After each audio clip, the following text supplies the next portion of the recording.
Entre las múltiples consecuencias de esta pandemia, porque eso es lo que es una pandemia. Una pandemia es eso, es una infección que se extiende por cada rincón del mundo y que al extenderse por cada rincón del mundo afecta a las poblaciones de diferente manera. Y la afectación de las poblaciones, el impacto, va a depender de múltiples asuntos que los hemos revisado en el programa. La infraestructura de los sistemas de salud, la preparación de la población, los factores políticos, los factores religiosos, etcétera, etcétera, etcétera, etcétera. No hay dos países que hayan sido afectados de la misma manera. Sin embargo, obviamente, todos se han enfermado igual, todos han tenido el mismo número de muertes por COVID-19 de una o mayor grado, pero hay un elemento que en todo el mundo se ha venido repitiendo durante la pandemia. ¿Sabe cuál es? El embalse de los casos de otras enfermedades no COVID. ¿A qué me refiero? Durante la pandemia se cerraron muchísimos centros de salud en todo el mundo, no solamente en el Perú. Los pacientes con problemas cardíacos, con problemas de diabetes, con problemas de presión alta, pacientes con cáncer, pacientes con lupus, con artritis, pacientes listos para operarse, pacientes que ya estaban ya programados para algún tipo de tratamiento especial, alguna intervención. Todo se paralizó. Eso se llama el gran embalse de la pandemia. ¿Cuál es la situación en el Perú? Acabamos de saber de que el MINSA ha dispuesto el retorno de las atenciones presenciales no COVID en todos los establecimientos de salud del país, lo cual es una excelente noticia. Y de eso vamos a conversar hoy día con el doctor Augusto Tarazona Fernández, quien es viceministro de Prestaciones y Aseguramiento en Salud del Ministerio de Salud, a quien ya tenemos en el programa. Doctor Tarazona, qué gusto de saludarlo. Muy buenas tardes.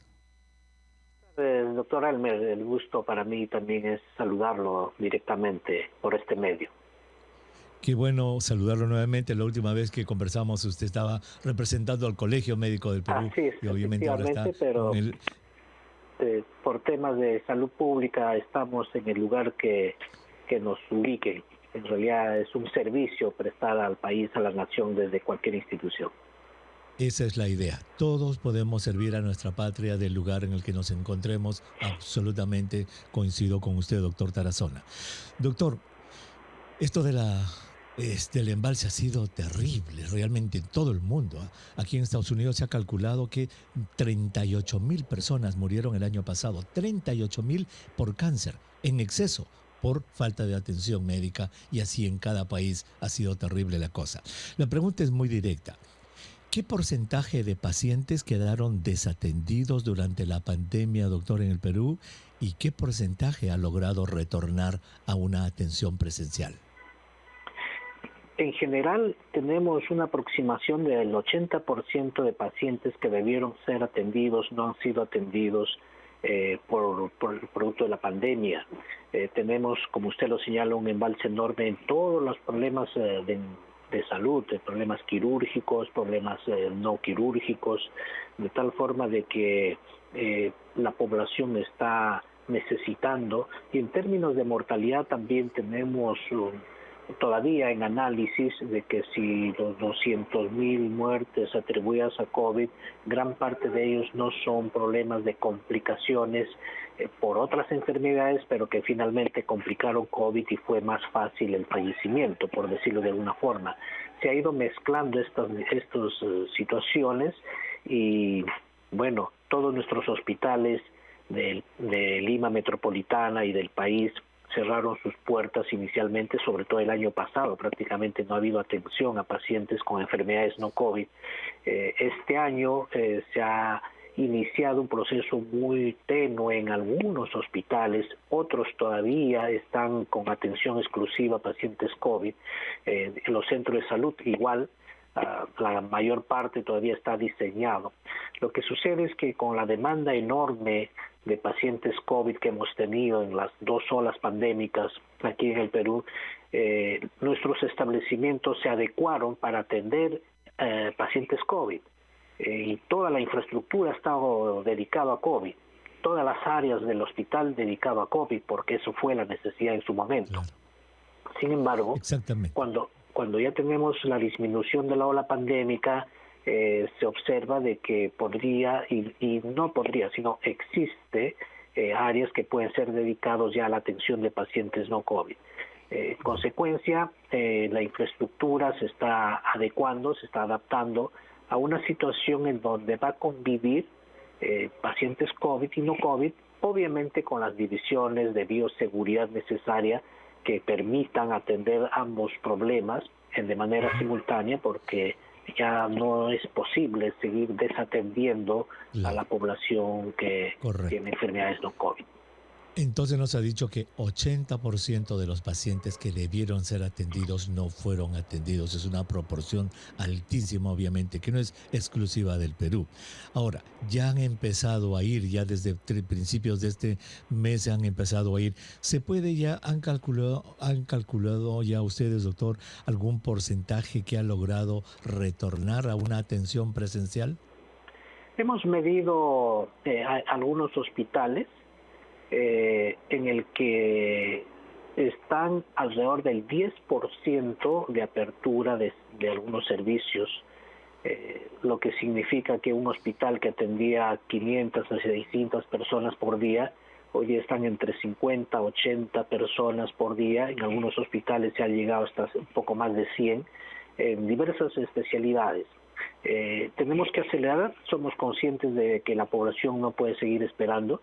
Esperamos que en las 2 próximas semanas ya estemos duplicando el porcentaje actual para llegar a un 40-50% de atención, entre comillas, normal. Y digo entre comillas porque es una nueva forma de atender que tienen que instaurar todos los hospitales, llegar en esa proporción para fin de año.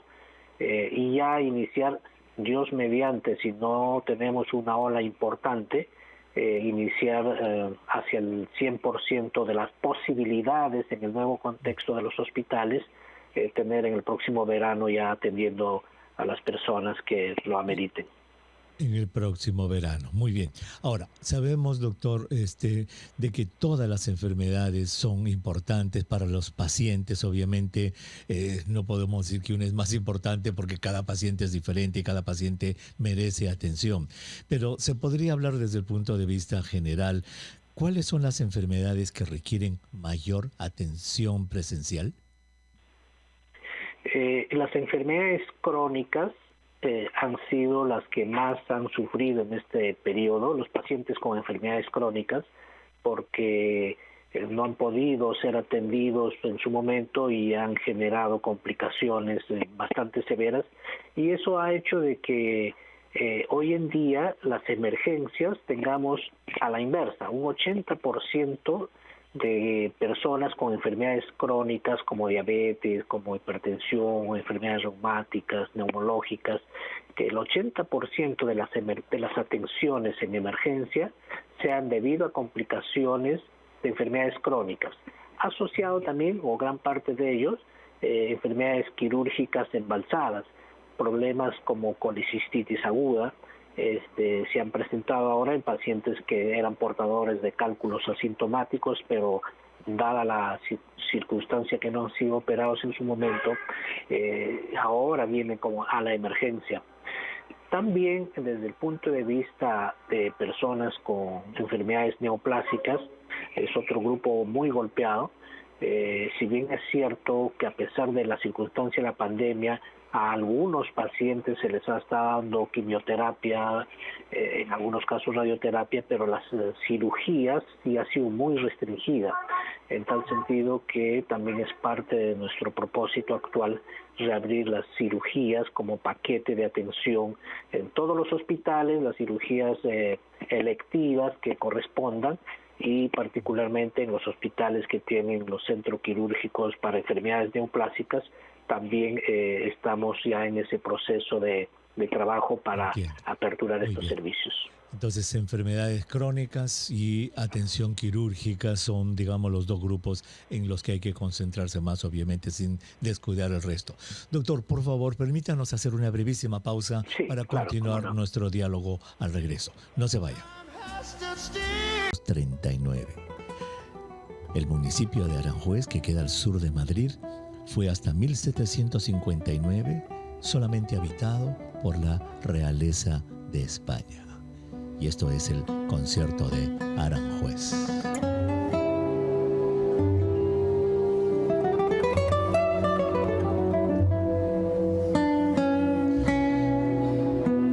Muchísimas gracias por estar con nosotros en este su espacio vital en el aire saludable de RPP Noticias, la voz de todo el Perú. Soy el doctor Elmer Huerta. Gracias por dejarme que los y las acompañe en estas tardes de pandemia. Si usted recién se une a nuestro programa, estamos conversando con el doctor Augusto Tarazona Fernández, viceministro de Prestaciones y Aseguramiento en Salud del Ministerio de Salud. Y estamos hablando sobre el embalse de enfermedades, o sea, todo lo que se quedó sin atender durante la pandemia, señor, señora, no solo en el Perú, en el mundo entero.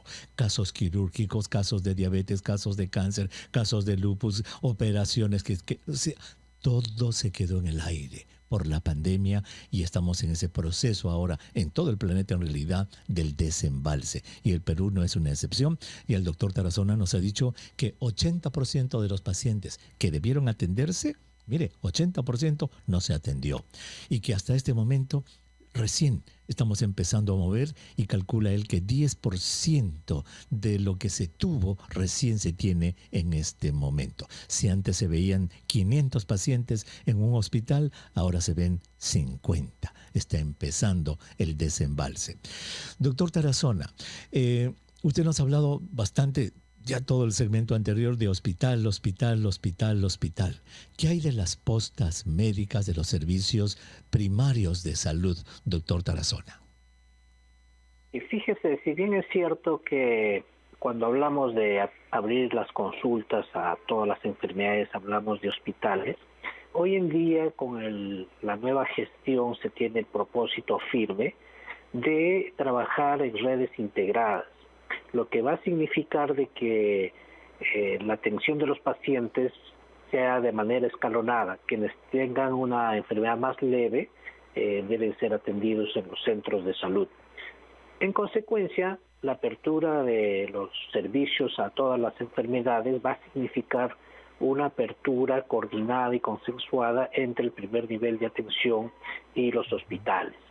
Si bien es cierto que esto parece ser teórico en nuestro país por las condiciones que tenemos de nuestro sistema sanitario mucho antes de la pandemia, no obstante, el esfuerzo que se viene haciendo es absolutamente realizable. Los resultados de tener un enlace entre el primer nivel y segundo y tercer nivel de atención. Eso va a significar de que también enfaticemos el mejoramiento, la apertura de los servicios en el primer nivel de atención para pacientes con COVID. Porque de otra manera, doctor, los hospitales se van a convertir en unos cuellos de botella. Ahí va a ir todo el mundo y si estábamos mal antes de la pandemia, ahora con todo este desembalse vamos a estar peor. Entonces me alegra mucho que ustedes tengan previsto estas redes de salud porque hay que descentralizar completamente todo el servicio de salud. En estos días, ya desde la semana pasada, hemos iniciado la apertura de los servicios del nuevo hospital de Lima Este, en donde ha estado el hospital de emergencias de ATE, dedicado exclusivamente a COVID. Pero recordando que este hospital fue creado, fue construido para reemplazar a un antiguo hospital que está al costado, porque el antiguo hospital está muy deteriorado. Sin embargo, por la pandemia se dirigió todos los esfuerzos a atender pacientes COVID y para ello se abrió todos los servicios de este nuevo hospital a pacientes COVID. Pero dadas las circunstancias actuales de la pandemia, se necesita abrir los servicios y Precisamente allí estamos enfatizando que abrir el servicio de este hospital, que apunta a ser un hospital nivel 3.1, va necesariamente de la mano con la apertura de los servicios en los centros de salud que son aledaños y que van a conformar una red de servicios. En consecuencia, de hecho, que no podemos volver a una circunstancia como la tuvimos antes del COVID, en lo que los hospitales estaban abarrotados, colapsados, llenos de colas por todo lado. Entonces tenemos que tratar de que sea ordenadamente. Claro. Sin embargo, no es tema fácil. Estamos abordando una situación en donde los establecimientos de primer nivel de atención ya llegan a un 90% de los cuales no están en condiciones adecuadas, que significa infraestructura obsoleta, equipamiento obsoleto. Es por eso que se tiene que hacer un esfuerzo global para poder ir mejorando nuestros servicios a lo que hemos denominado a abrir un nuevo esquema sanitario en el que el eje de la atención sea la atención primaria, pero definitivamente tenemos que tener también la atención secundaria y de tercer nivel de atención. Tenemos un par de minutos en este segmento, doctor. ¿Qué es lo que en lo práctico nuestros oyentes tienen que saber? En este momento, en este miércoles 17 de noviembre, ya la gente está, digamos, lista para ir a llamar a su posta médica, a su hospital. ¿Qué es lo práctico en este día 17 de noviembre? Lo concreto es que ya se está ejecutando los procesos de referencia de los centros de salud hacia los hospitales. En algunos hospitales que no han adecuado este sistema, ya mucho antes de la pandemia, las puertas de algunos consultorios se están abriendo. Lo que tienen que hacer las personas que necesitan una atención sanitaria es acudir a los centros de salud para que hagan la referencia y si en su ámbito no existe este sistema de referencia,